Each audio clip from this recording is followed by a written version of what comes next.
இங்கே நாமெல்லாம் இங்கே வைத்துக் கொண்டிருக்கிறது தமிழ் பொங்கல். ஆனால் முதலமைச்சர் தமிழ் பொங்கலை திராவிட பொங்கலாக மாற்றிவிட்டார். தமிழ் பொங்கல் தேசிய பொங்கல். ஆனால் தமிழ் என்ற வார்த்தையை விடுத்து திராவிடம் திராவிடம் என்று சொல்லி பொங்கலையும் திராவிட பொங்கலாக மாற்றிவிட்டார்கள்.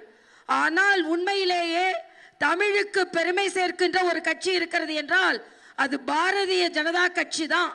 நீங்கள் சூரியனை சின்னமாக மட்டும்தான் வைத்திருக்கிறீர்கள். ஆனால் அந்த சூரியனையே சூரிய சக்தியாக மாற்றியது நமது பாரத பிரதமர் நரேந்திர மோடி அவர்கள். அதே போல இன்று கரும்பிற்கு வாழ்வாதாரத்தில் அதிகமான விலை கொடுத்திருப்பதும் நமது மரியாதைக்குரிய பாரத பிரதமர் அவர்கள் தான்.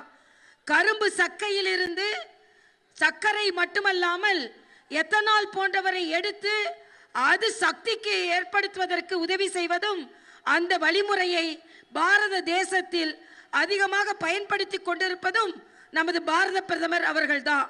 ஆக இயற்கையே சக்தியாக மாற்றிக் கொண்டிருக்கும் பொழுது பொங்கல் என்பது ஒரு சக்தியை தரும் விழா. அதே போல விவசாயிகளுக்கு நாளைய தினம் கூட இன்றைய தினம் கூட விவசாயிகள் மாநாடு நமது பாரதிய ஜனதா கட்சியின் சார்பில் நடத்தப்படுகிறது. ஆக விவசாயிகளுக்கு 6000 ரூபாய் உதவித்தொகை கொடுத்து அவர்களுக்கு பயிர் காப்பீட்டை கொடுத்திருப்பது நமது பாரத பிரதமர்.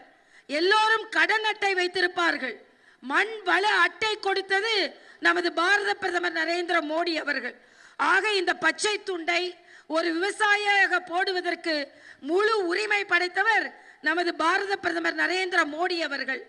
அவரின் வழிவந்த மரியாதைக்குரிய அமித்ஷா அவர்கள் இந்த நிகழ்ச்சியில் கலந்து கொள்வதும் பொங்கல் நிகழ்ச்சியில் நமது பாரத பிரதமரின் வழிகாட்டுதலோடு நமது உள்துறை அமைச்சர் அமித்ஷா அவர்கள் கலந்து கொள்வது நமக்கெல்லாம் மிக்க மகிழ்ச்சி. ஆனால் வட இந்தியாவில் இருந்து அமித்ஷா வந்து நம்மோடு பொங்கல் கொண்டாடி வட இந்தியாவையும் தென்னிந்தியாவையும் இணைத்து கொண்டிருக்கிறார். ஆனால் தமிழக கட்சிகள் குறிப்பாக திராவிட முன்னேற்ற கழகம் வட இந்தியாவையும் தென்னிந்தியாவையும் பிரித்து கொண்டிருக்கிறார்கள்.